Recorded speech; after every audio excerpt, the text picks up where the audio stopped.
a guilty verdict on all 34 counts, felony counts that were charged against the former President Donald Trump.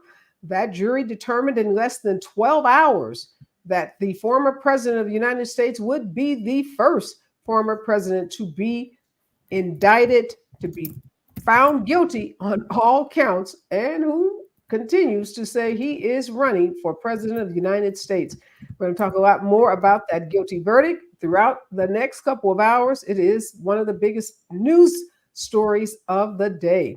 And in additional news today, Republican candidates in all 8 of the county's most competitive Senate races have changed their approach on the issue of abortion, softening their rhetoric, shifting their positions, and at least in one case, embracing policies championed by Democrats. From Michigan to Maryland, Republicans are trying to repackage their views to defang an issue that has hurt the party at the ballot box since the Supreme Court overturned federal abortion rights. While the pivot is endemic across races and swing states, the most striking shifts have come from candidates who unsuccessfully ran for the Senate just 2 years ago in their home states with abortion views that sounded very, very different. And the Supreme Court today made news when it sided with the National Rifle Association, finding that the group could pursue a First Amendment claim against a New York State official who had encouraged companies to stop doing business with it after the 2018 school shooting in in Parkland, Florida, that is. Justice Sonia Sotomayor, writing for a unanimous court, found that the NRA had plausibly claimed a violation of the First Amendment. And this decision reverses an appeals court decision and sends the case back for further proceedings. And in some sad news today, post-traumatic stress disorder diagnoses among college students more than doubled between 2017 and 2022, climbing most sharply as the coronavirus pandemic shut down campuses and upended young adults' lives. The prevalence of PTSD rose to 7.5% from 3.4% during that same period. Researchers analyzed responses from more than 390,000 participants in a Healthy Mind study. And Chief Justice Robert J. Roberts today turned down an invitation to meet with Senate Democrats to discuss what lawmakers called an ethics crisis at the Supreme Court. Now, this is following reports of two politically charged flags displayed outside the homes of Justice Samuel A. Alito Jr. In a 2-paragraph letter to Senator Dick Durbin and Sheldon Whitehouse, Chief Justice Roberts said a meeting would be inadvisable, in part because of the importance of preserving judicial independence. Interesting. Also important to note that Justice Alito stands firm in his position that he will not recuse himself from any of the decisions or the cases that are going to be heard by the Supreme Court relating to Donald Trump or the insurrectionists. And Republican mega donor Miriam Adelson will provide a major financial boost to a super PAC. Well, that was today before the conviction, but we'll see if she still plans to do it. This is a super PAC that's aiming to help elect former President Donald Trump. Adelson is an Israeli-born philanthropist and the widow of casino magnate Sheldon Adelson. She'll be providing funding to the Preserve America Super PAC, which was funded in 2022 and almost entirely funded by entities connected to her family. See what this mega donor will do with this latest news. Well, that's the news of the day. And this is Areva Martin in real time. And I'm your host, Areva Martin. This is your one-stop destination for today's trending news, expert analysis, and my unfiltered opinions. In this hour, I am joined by the political affairs analyst and host of A More Perfect Union right here on KBLA News, weekdays at 1 p.m. And he is my colleague, Dr. Nee Cordelay-Corte. Also, my friend, colleague seems a little distant. He is actually a good friend of mine. So I'm glad to be joined by him. He is a political affairs analyst extraordinaire. So on a big news day like today, I'm really grateful that Dr. Nee will be in conversation with me in hour one. And also Dr. Calvin John Smiley, also a really extraordinary commentator and who happens to be in New York City, which is also really important today, given the news coming out of Manhattan. Dr. Smiley is the author of Purgatory, Citizenship, Reentry, Race, and Abolition. He's also a professor at the City University of New York. So, really glad to have both of these brilliant minds on, given the news of the day. And in hour two, we were all set to talk about the criminal justice system, criminal justice reform, and some of the huge lawsuits and settlements involving protesters following the George Floyd murder. But of course, given the breaking news today, given the indictment, the first indictment ever of a former sitting president, and particularly one who's running for president, we had to reorder and shift the entire show. I had to get in touch with my legal experts, veteran prosecutor Bobby Grace and veteran defense attorney Mansfield Collins. They are always at the ready to help us understand what's happening on some of the biggest legal cases of our day. And of course, today is one of those days. And so Bobby Grace and Mansfield Collins will be with me in hour two as we break down the 34 count conviction of a former US president. There really couldn't be any bigger news happening today. And if you're tired of Donald Trump, well, get ready, because there's going to be more Trump news over the next 5 days, next week. We're going to be all Trumped out, no pun intended, but there is going to be a lot of Trump news, as there should be, because this is historic. And before I bring on my guest and thinking about what I'm thinking about in real time, I'm thinking about all the folks that attacked Alvin Bragg. Now, you all know I went to Harvard Law School. Alvin Bragg went to Harvard Law School. There weren't many of us African Americans who were there together. Not many of us who have gone on and have high-profile positions like Alvin Bragg. So when there is an attack on one of us, it feels like an attack on all of us. I happen to worship with Alvin when I'm in New York. He's a member of the historic Black church there that in Harlem. And I oftentimes go to that church when I'm also in New York as well. The name of the church is escaping me. My producer's going to get Abyssinia. Thank you. I want to call it Ebenezer. I'm thinking about Atlanta, but it's Abyssinian Baptist Church. And that's where Alvin Bragg worships. And I was just at church on Mother's Day, and he was there as well. So I just want to give him a great big shout out, because when he filed charges against Donald Trump, he was attacked not only from the right, he was attacked from those on the left as well. Folks were saying, well, this case isn't really serious, and this shouldn't be the case that goes forward first, that the first case that goes forward should be one about Donald Trump trying to interfere with the 2020 election. It should be brought by the special prosecutor. It should be a federal court case. Shouldn't be this little rinky-dinky state court cases. The way a lot of folks characterize this case. Others said, well, this isn't really a felony, that these are misdemeanors, and he's overcharging Donald Trump. Other folks says this is a loser, that you're going to have to base all of your evidence on Michael Cohen, and we know he's a liar, and we know he's a thief. And so, why bring a case and have to put a witness on like him as your star witness? So I just want to say to all you naysayers, all of you haters, everyone that has something negative to say about Alvin Bragg, I hope right now you are woman enough and man enough to stand up right now in this moment and give this brother credit, because he deserves it.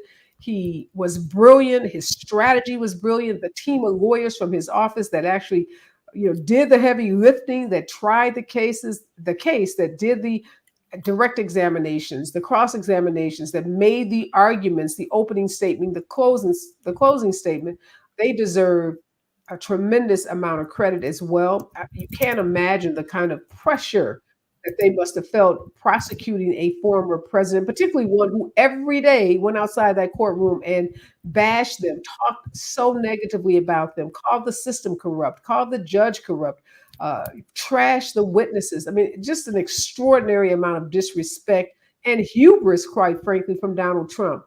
And as he walked out of the courtroom today, not accepting responsibility, not showing remorse, not doing any of the things that a typical criminal defendant that's been found guilty would do, knowing that they've got to face a judge and face sentencing. He came outside of the courthouse, again, attacked the system, called the system rigged, said the judge was conflicted, and on and on and on. Said that Alvin Bragg was being controlled by Joe Biden. It's a playbook. I was on with Don Lemon as we were watching the press conference, and even before I heard it, I could tell Don and his audience what Trump was likely to say.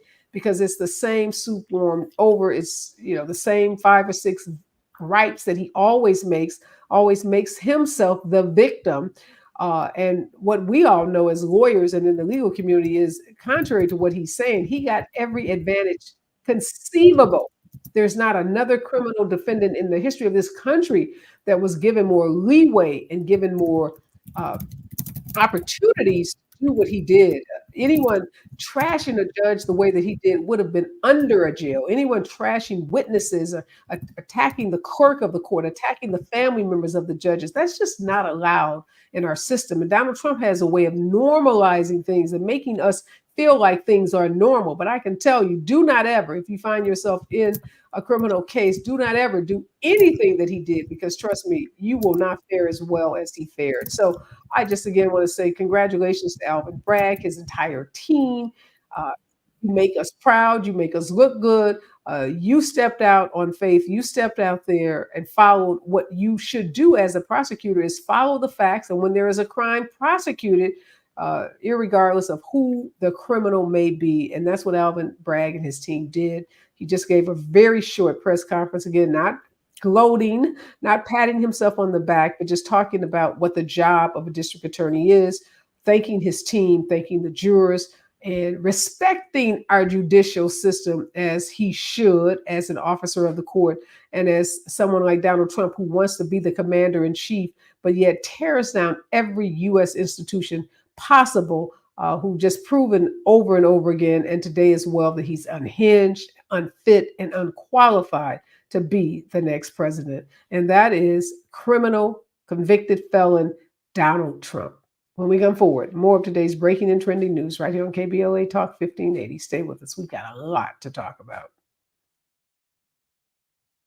Martin in real time on KBLA Talk 1580. KBLA Talk 1580. We've got a lot to talk about.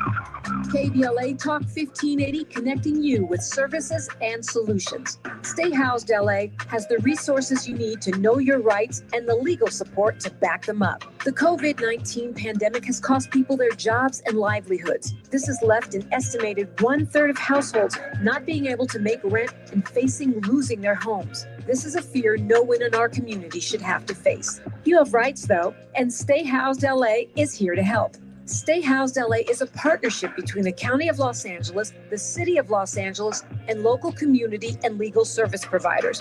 Together, they provide tenants with the information and support needed to exercise their rights so they can remain safely in their homes. Find out more about your rights by participating in a virtual tenant workshop. Get the legal assistance you need. Find additional resources in Los Angeles County and the City of Los Angeles. Stay connected to Stay Housed LA County for updates. This and more at stayhousedla.org. Stay connected to Stay Housed LA for updates. This and more at stayhousedla.org. That's stayhousedla.org. Or call their hotline at 213-694-0040. We've got your black with a community call to action from KBLA Talk 1580.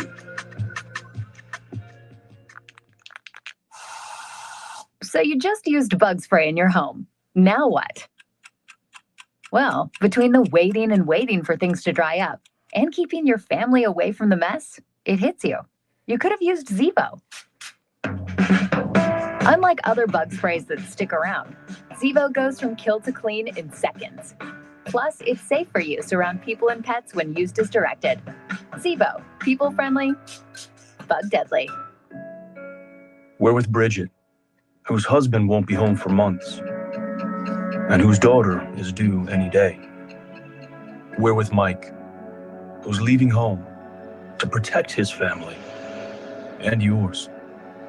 We're with all service members and their families who need community, connection, and maybe a bit of magic. Are you with them? Learn more at uso.org today. You're listening to KBLA Talk 1580, where climate is king. Climate is king. My mom has taken up going to the park to practice yoga. My dad's going to a club, but not a book club, a salsa club. Finding new hobbies comes with age. My mom has started getting lost and not knowing where she's going. Becoming lost or disoriented doesn't. Confusion with time or place may be a sign of Alzheimer's. An early diagnosis can help improve the quality of life for your loved one.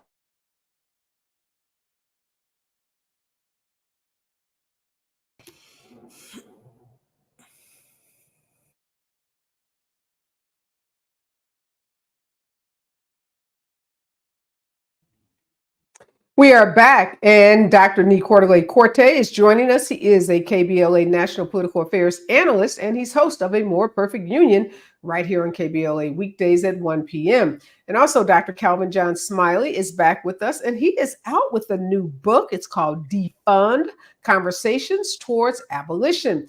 Let's make sure we all check out his new book, and I've got to have you back, my friend, to spend an hour talking about this book. I remember you telling us that you had a new book coming out. And so your baby has been delivered. Congratulations. I can't wait to dive into it, share it with my friends and my viewers and listeners. But again, congratulations to that. I know how hard it is to write a book. To get a book published is even harder. So kudos to you for having the perseverance and the talent to write yet another book. And we definitely will spend some time talking about it on another show. But right now, Dr. Nee and Dr. Smiley, can we just take a moment and let it sink in that a former president of the United States is now a convicted felon? I just got to ask you, Dr. Nee, what was your visceral response when you heard the news today? Well, Areva, I was on air when the news came down that the jury had a verdict. And by the time I signed off, they had announced the verdict. I was watching it at home in my living room. I was watching MSNBC and watching Ari Melber go through each count. And by the time he got to, count 20, I thought, oh my goodness, are they about to find him guilty on every single count? And that's exactly what they did. This is a really dark day for our country. I mean, let's just take this in for a moment. For the first time in the history of this country, a former president is now a convicted felon. And not only that, but that former president is on the glide path to becoming the Republican nominee for president of the United States. But on July 11th, just a few days before the Republican convention begins, the former president will be arraigned. I'm sorry, he will be sentenced. And who knows if there's jail time involved, if he'll just pay a fine, or if he will pay at the polls in November. Yeah, you are there, Dr. Smiley. And I mean, there being in Manhattan. That's where you teach. I presume that's where you live. What is it like right now? I mean, is it total chaos? We've seen some of the footage outside of the courthouse over the last couple of days, particularly when Robert De Niro gave his press conference where there were pro-Trump supporters and anti-Trump supporters, and they were having little altercations, nothing major seemingly, but what's the mood of the city right now? Yeah, so not to be anticlimactic, but I do live in Queens, and I was doing yard work all day, unfortunately. And actually, I learned that Donald Trump was convicted through my mom. She sent me a text message that he was convicted on all accounts. So I stopped what I was doing and I went to social media like so many people would, and I was talking with my neighbor about it. So I think what's happening, certainly, in kind of the quote unquote ground zero of where the trial is, you have the pro-Trump supporters who are, screaming at the top of their lungs of how this is so wrong, et cetera, et cetera. But I think the mood is more, what kind of happened with me is that people are having conversations like, what happens next? What does this mean for the 2024 general election? Does the Republican Party pivot? Does Biden and Harris pivot? Not necessarily that they're not going to run, but like, how do they change their strategy? I mean, they certainly have an opportunity to sling some mud right now and hopefully get some of those votes back on their side. And so I think that's more of the mood. I don't think anyone, well, I shouldn't say I don't think anyone, but, I was convinced that Alvin Bragg, who you talked at the top of the hour, who is, so good at his job and, quite frankly, very passionate about what he does, could get the job done. So I wasn't necessarily worried about that, So I think for a lot of us, it's kind of like what happens next. As Dr. Nee said, he can face anything from a fine to jail time, and it will be so crucial right before the Republican National Convention. Yeah, well, there's going to be a lot of talk about what happens next, but I don't think we should just gloss over what's happening now. And with that, I mean, Dr. Smiley, you're in Queens. I'm gonna have to give you some homework to go down to the courthouse in Manhattan and check it out and tell us what's going on down there. But I'll be this on was a assignment. city that Donald Trump used. Okay, you'll be on assignment. Great. This is a city that Donald Trump used to run. I mean, this was his town. Manhattan was his place. This was his vibe, his jam, his everything. You associated real estate in New York with Donald Trump, Trump Tower. And now when you think about the E. Jean Carroll, 2 civil verdicts, 5 million, New York jury, 84 million, New York jury, and now conviction on all 34 counts, New York jury, including 2 lawyers. So no reason to presume that these were all a bunch of, as Trump would call them, a bunch of Democratic lackeys. Just tell us how enormous this is for this to be happening, not in Florida, not in Chicago, not in LA, but in the city that this man literally his name was synonymous with Manhattan. Yeah, absolutely. And I think you hit it on the head. His name was synonymous with Manhattan, but his values and ethics were not synonymous with New York City, right? So his name carries a lot of weight amongst very rich and elite and racist people. But this man's track record in New York City when it comes to social and racial politics has long been a tragedy, right? Going all the way back to the Central Park Five, to his issues with housing, being a slumlord, calling for the death penalty, all of these things that clearly don't represent New York City, particularly the majority of New York City's lower and working class and probably even middle class New Yorkers. So yes, he was able to have his name, emblazoned in gold letters on Fifth Avenue, but you won't see people waving that flag in Queens and Brooklyn, or at least in the kind of the heart and soul parts of New York City, as I would say. And Dr. Nee, I saw a really good meme on X, and someone said, I'm going to start a thread and collect the names of every Republican that calls for the resignation of Donald Trump as the, potential nominee for the Republican Party for president. And of course, the number was 0. Are you surprised by that? And do you think that there will be any Republicans that will stand up and say, this is unacceptable? We cannot have the man at the top of our party being a convicted felon. Areva, I wouldn't hold your breath. I don't think that is going to happen. I just don't think Republicans are operating in the same universe as you and me and so many of our leaders, learners, and listeners here. Dr. Smiley is correct about the fact that Donald Trump, his values are at odds with good old-fashioned American values. And by virtue, the Republican Party is at odds with good old-fashioned American values. Equal justice under the law. Today, something really important happened, not just for the United States, but for democracies around the world. This jury proved that not even a former president is above the law. And that is huge. That is huge. The fact that this former president walked out, made a statement, and had no contrition. He had no shame. He had no remorse, right? It was Donald Trump's greatest hits. He's talking about how, the jury's decision was rigged and how, this was,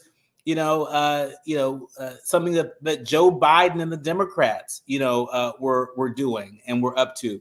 He talked about how this was a disgrace, right? And never has it dawned on the former president that maybe his behavior, maybe his judgment, maybe his decisions are the disgrace. And I would add, in addition to this verdict today, Areva, we learn from a former staff person on The Apprentice season 1, that the former president had called Kwame, one of the contestants in season 1, the N-word, and needed to be convinced, that, he was, the top winner in competing for The Apprentice. And so looks like a duck, quacks like a duck.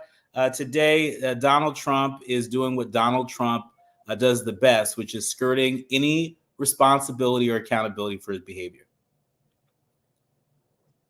I'm glad you mentioned that Apprentice issue. I was actually on air with Kwame Jackson today, and that was going to be the breaking news, is that he revealed about, comments that were made by Donald Trump that he never revealed before.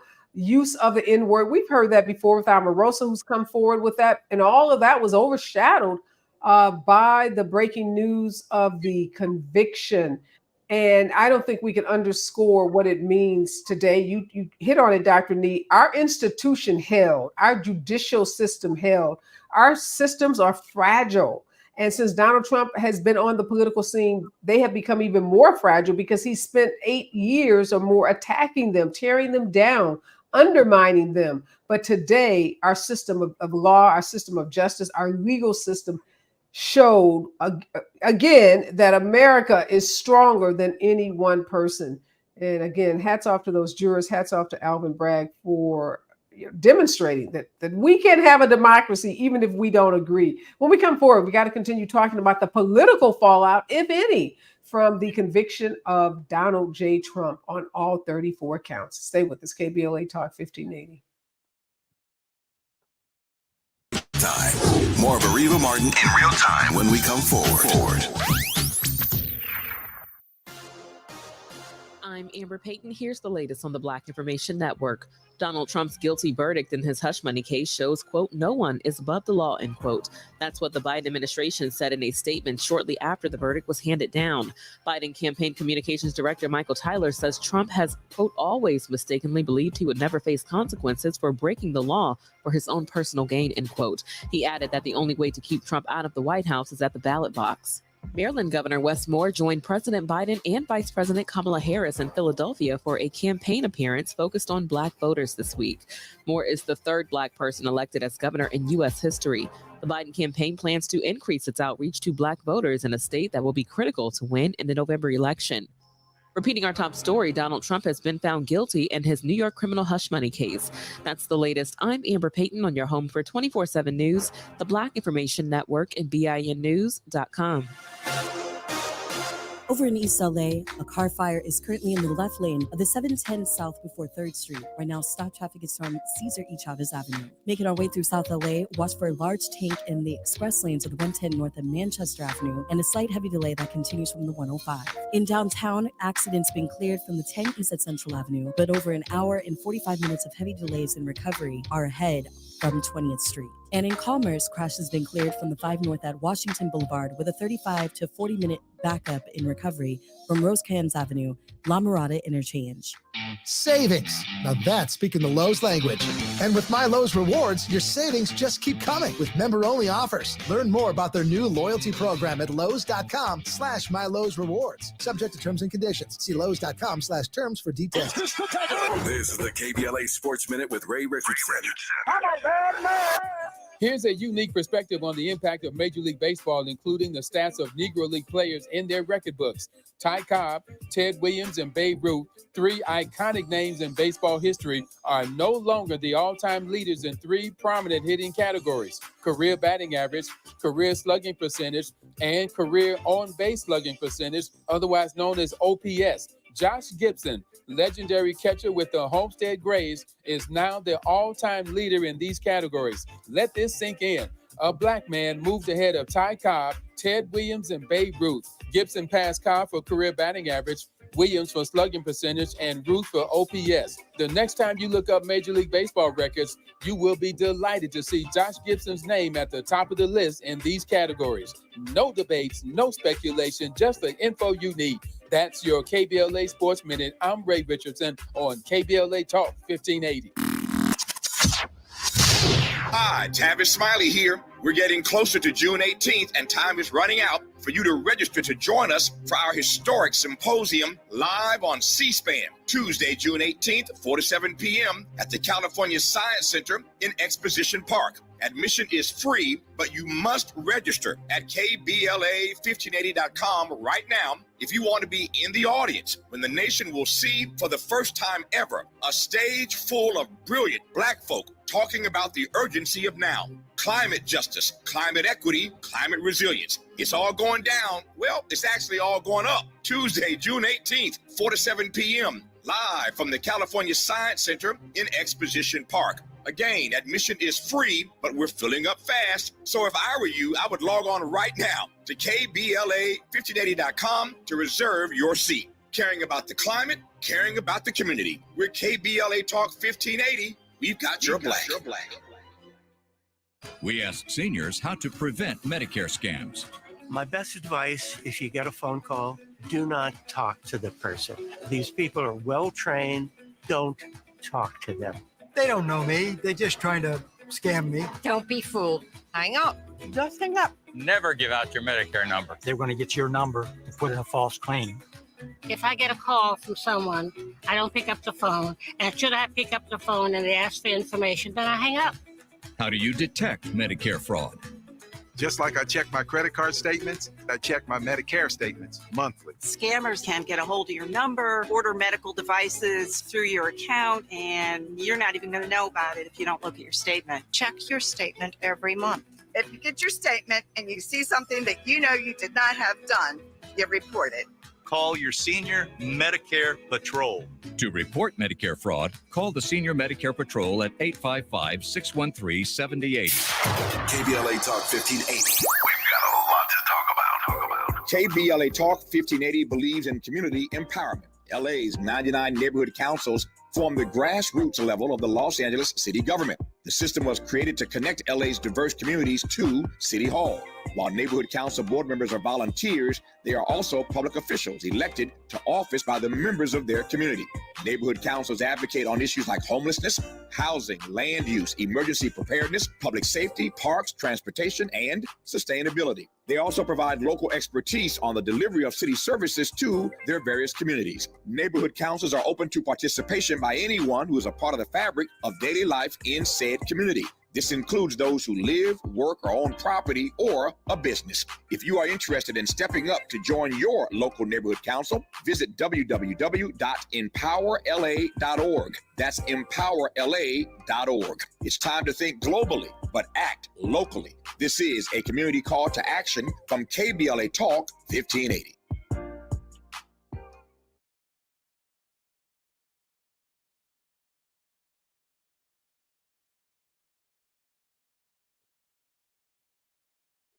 We are back, and in case you have been working in your yard or maybe watching Netflix all day and just not tuned into the news, you may have missed that today a Manhattan jury convicted Donald Trump on all 34 counts in the case involving hush money payments to Stormy Daniels.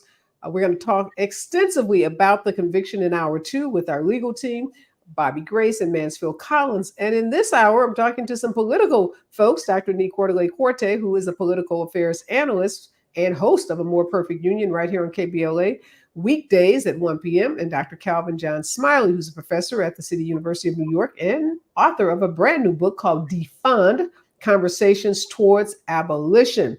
All right, we're going to talk about all the legal issues associated with this verdict. How did we get here? What kind of lawyering was done both by the prosecution and the defense? And was this the expected results? But in this hour, we're staying on this political fallout. So many of the folks I'm texting back and forth with Dr. Nee are saying, oh, well, he's guilty, but it won't matter. And I just disagree with that. Am I in a bubble? Am I just too optimistic that Americans are smarter and people just aren't giving Americans enough credit? You know, you have your finger on the pulse of voters and what's happening around this country with voters. How do you think this is going to play? And not necessarily with the hardcore MAGA crowd that literally would stand by Donald Trump if he shot someone on Fifth Avenue, but for those voters who are looking at the issues, who are looking at the moral character of the candidates, how is this going to play with them?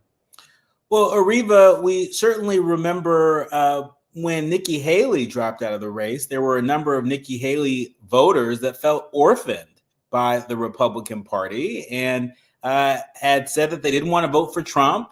And they weren't so crazy about Biden, but they definitely didn't want to return to the chaos that they remember from the Trump years in the White House. Well, this is a moment of truth.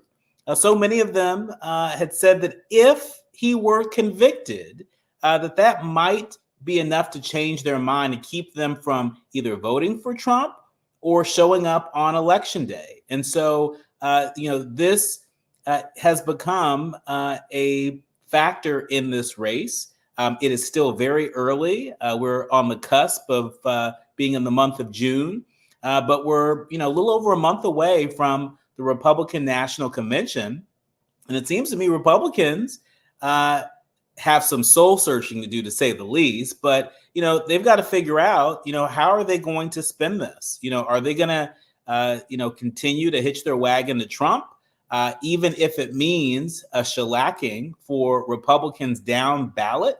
Remember, Trump appointed his daughter-in-law as co-chair of the Republican National Committee to oversee the money and oversee the RNC's role in the campaign, and to make sure that his interests are put up front above anybody else in the Republican Party. And so, I think people of conscience, Republican, Democrat, Independent, have a different calculus to make in November. The question is, will the Biden-Harris campaign give people a vision to invest in? It can't be enough to say, we don't want to return to the Trump year. It's got to be, what are we voting in the affirmative for? And I think that's still an open question for some people. Well, one of the things I think for me, Dr. Smiley, that this Trump trial showed through the testimony, particularly the testimony of Hope Hicks, is that Trump is not invincible. He worries and is anxious in the same way that the rest of us are. He puts on this facade, and he has this hubris about him as if nothing matters. But what Hope Hicks told us was, once that Access Hollywood tape dropped, they were scrambling. They were, really coming apart at the seams, worried to death about what would happen in the election, which is what led them to this desperate play to pay Stormy Daniels this $130,000, because they didn't want that story of an affair with an adult film star coming out on the heels of the Access Hollywood tape. So I'm just wondering, if people continue to give Trump this status, it's like God-like status, like nothing matters. So he walks outside the courtroom and calls it rigged and says it's, a disgrace and blah, blah, blah. But we have to imagine now, after hearing Hope Hicks, they are scrambling. The RNC is scrambling. His campaign team is scrambling. His donors are scrambling. Everyone. This was the news they absolutely positively did not want to get. And I'm sure they didn't want to get it today. What do you make of that? Like, when will people start to recognize this guy puts his pants on like the rest of us? Well, it's funny because, like, the original Teflon Don, John Gotti, this Teflon Don also was got, and that's important. But I think, to your point, is that this is the time that the Biden-Harrison, the DNC, the Democrats really have to capture this moment. At our break, I was just scrolling through Instagram, and I was already seeing posts comparing Donald Trump to Nelson Mandela, or saying that he's the now real Black president.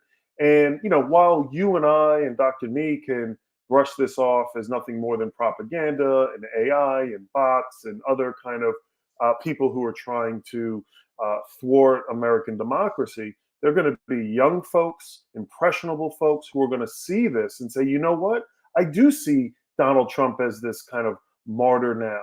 And so I think the Biden-Harris and the Democrats got to figure out, how do they take memes? How do they take the AI generated stuff? Because the thing is, we're not getting rid of it, but how do they take it and use it against Trump to do exactly like you just said? Show us that he's not invincible. Show us that he is not a martyr. And I think that's got to be the play, because to your point, the RNC, Trump, as long as they stay on the outward appearance as stoic and steadfast, and they don't seem like they're scrambling. We know right now that there are people in different war rooms figuring out how are they going to twist it, how are they going to turn it, how are they going to do that. But if they show the frontward, the front stage, as we say in sociology, the front stage of how we want to be seen, as just this kind of like steadfast presidential, in their way of presidential, of course, masculine way, then it could still certainly be an uphill battle. And I'm sure they're going to have option A, B, C, going into the convention in July.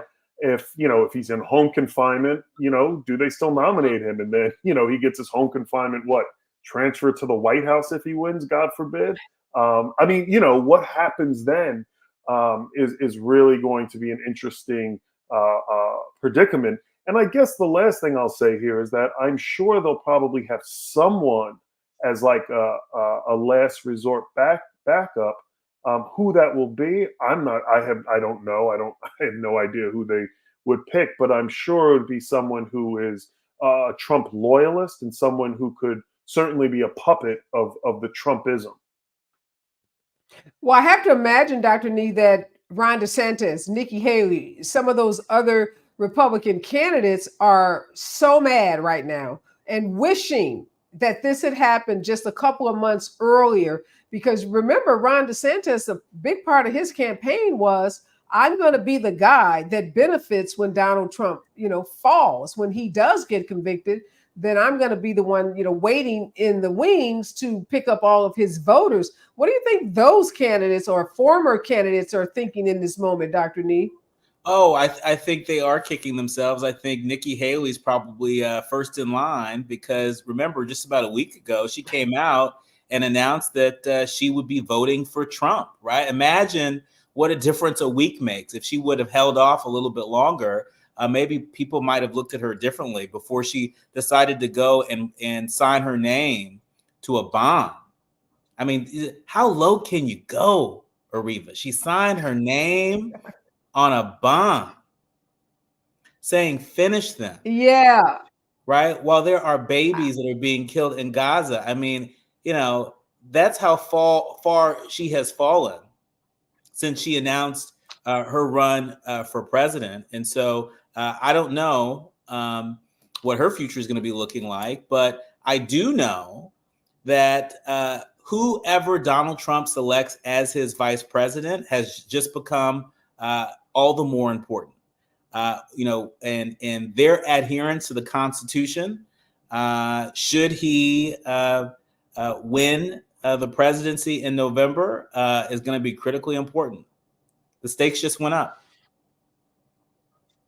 Yeah, I don't see any version of this election where Donald Trump wins. And I think we have to just be clear about the corporate media and the horse race nature of how this race is being reported. And I hear you, Dr. Smiley. Yes, there's some memes out there that are comparing him to Nelson Mandela, but my feed that I follow is just, folks are in the streets having the biggest, party ever, celebrating and looking for ways to amplify that message. And they are amplifying it with all kinds of means, some of which I can't even share, that they contain a lot of profanity, but people are incredibly happy, not just because he was found guilty, but because today our system of justice did what it should do, which is send a powerful message that no one is above the law. There was an overwhelming amount of evidence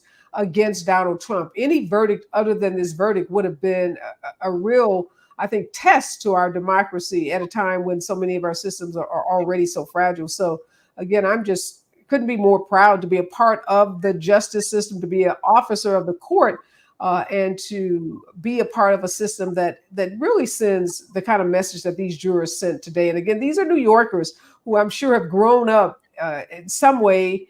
I don't know if they admired or abhorred Donald Trump, but you cannot escape his presence in that city. Even when I'm there and I have friends who are visiting, people still want to go see the Trump Tower. I mean, they still want to see what he has represented for so many decades in that city. When we come forward, we'll talk about the best way that the Democrats can take advantage of this news. What should their message be? Dr. Nee says there needs to be a vision that's articulated. The New York Times said that Biden has a list and that Trump is a vibe. What do you think about that when we come forward on KBLA Talk 1580? Stay with us. You're listening to Areva Martin in real time on KBLA Talk 1580. To help combat climate change, LADWP is helping neighborhoods have better access to electric vehicles by awarding nearly $130 million in EV rebates to customers just like you. From big savings on used EVs to building new charging plazas, LADWP is charging ahead to help all Angelenos experience the benefits of EVs. Get rebates of up to $4,000 for a used EV and $1,750 for a charger. Learn more at ladwp.com/EV. That's ladwp.com/EV.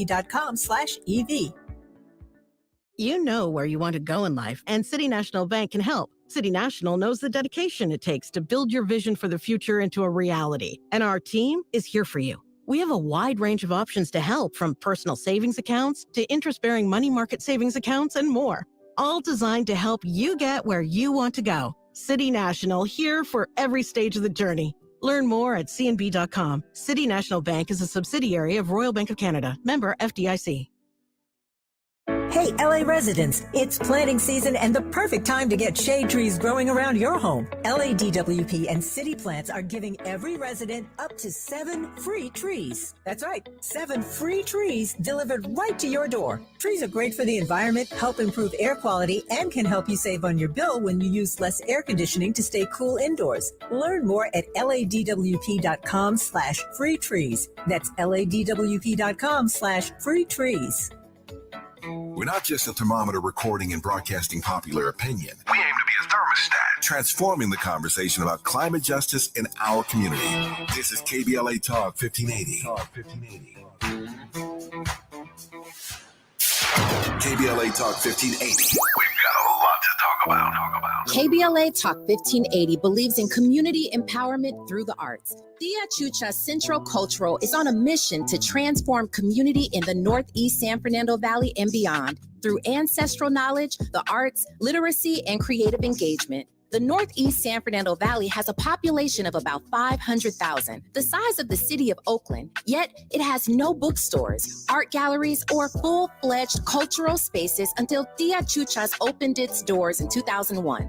Founded by renowned poet and activist Luis Rodriguez, Tia Chuchas Cultural Center provides a year-round free or low-cost arts and literacy bilingual intergenerational programming in mural painting, music, dance, writing, visual arts, healing art sessions, and healing talking circles. Activities also include Mexica, Aztec dance, indigenous cosmology, philosophy, and 2 weekly open mic nights, one in Spanish, the other in English. In addition, they host author readings, film screenings, and art exhibits. To express yourself, heal yourself, attend an event, or volunteer, please visit www.tiachucha.org. That's TIACHUCHA.org. This is a community call to action from KBLA Talk 1580.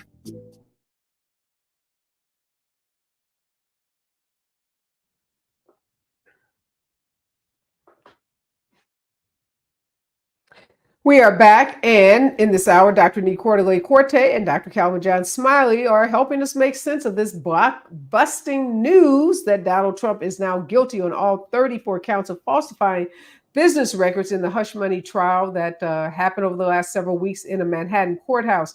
All right, Dr. Nee, you and I were on a call today with the Biden-Harris team. It was an outreach call really targeting Black voters.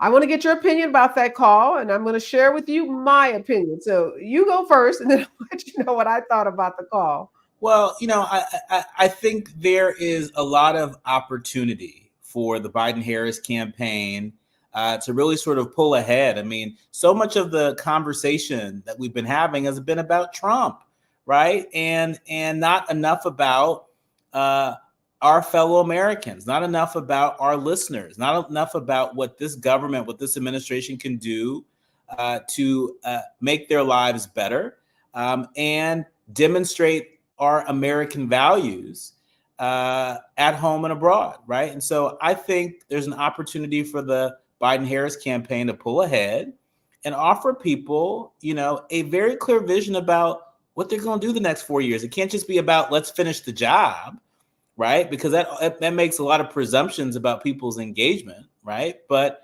I am cautiously optimistic that there are people in that campaign that are listening to some of the same things that we're listening to, and it's just a matter of putting it into action.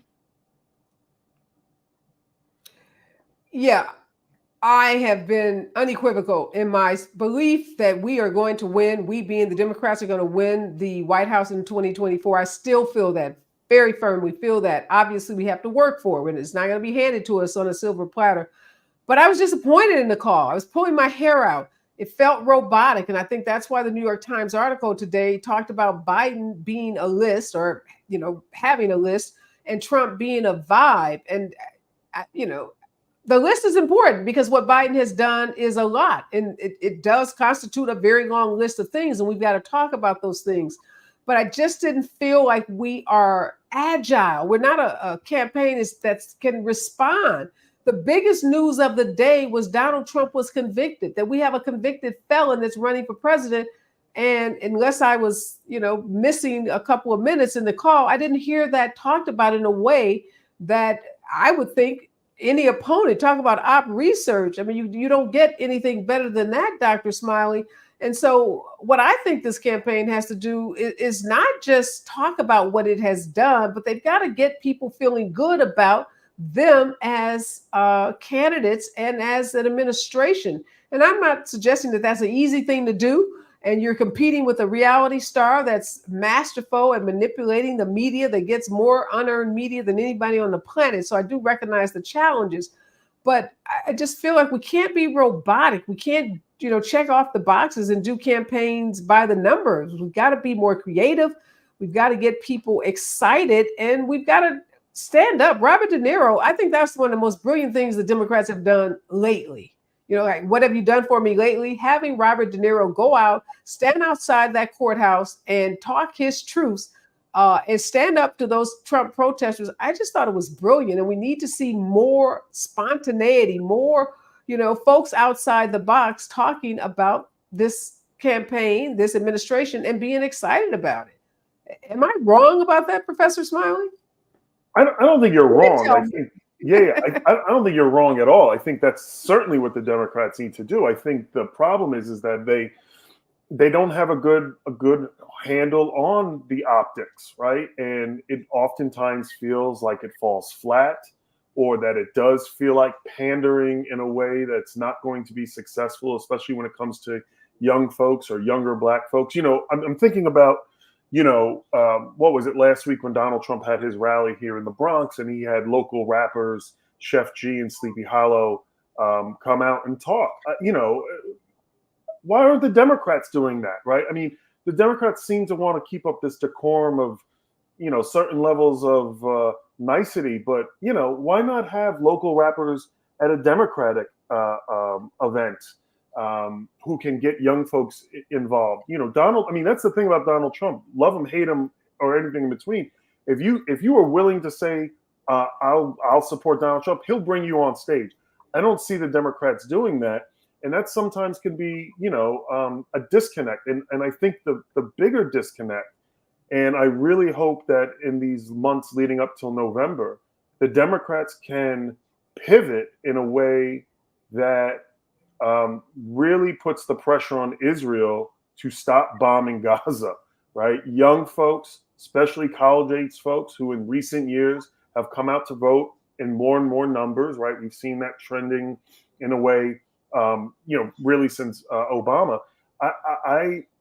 I wouldn't be surprised if a college student said, I'm not voting for President Biden, or I'm going to vote for everyone but President Biden. Not saying that they're going to vote for Donald Trump if they or their friends or their classmates have been beaten by cops under a Biden administration. for protesting genocide. So I think his administration needs to do something really big, and it can't be any more of Blinken or White House press secretary saying, yeah, we're going to look into that, right? I would say focus on the kind of optics of how do you kind of generate some kind of emotional support around the presidential race, and how do you change the optics around U.S. really aiding and abetting genocide with the kind of blank checks that we see continuously going to Israel, because I think that's still going to be a huge thorn in the side of the Democratic Party. Yeah, I'm in favor. I'm in favor of having rappers and folks that identify with young people. But let's be clear: those two rappers that Donald Trump have been themselves charged with attempted murder. So we don't need folks. Sure, they have records like those guys. The charge is not convicted. But we know Trump was convicted. Right. 34. I'm not saying they had to have those two rappers specifically, but I'm saying he needs to bring folks in that are going to draw out younger folks to at least listen up. I agree. Was amazing. We're in complete agreement about the surrogates and having more surrogates, and definitely younger surrogates. I was just wanting to note for the record that those two unknown rappers, maybe known in New York, but unknown to us on the West Coast, who have been charged with attempted murder are not the kind of folks that we need to have, standing with our president. We're out of time. Always such a great conversation. Got to plug your book one more time. It's Defund: Conversations Towards Abolition. That's Dr. Calvin John Smiley. Make sure you pick up a copy of his book. Thank you, Dr. Nee. Always a pleasure being in conversation with you. We're going to continue our coverage of the breaking news, the 34 guilty counts for our former U.S. president, right here on KBLA. Stay with us. Thank you so much. Thank you. Absolutely. Have a good one. See you next time. All right. Thank you. Good luck with the book. We'll have to get you back to talk about it. The call was too robotic.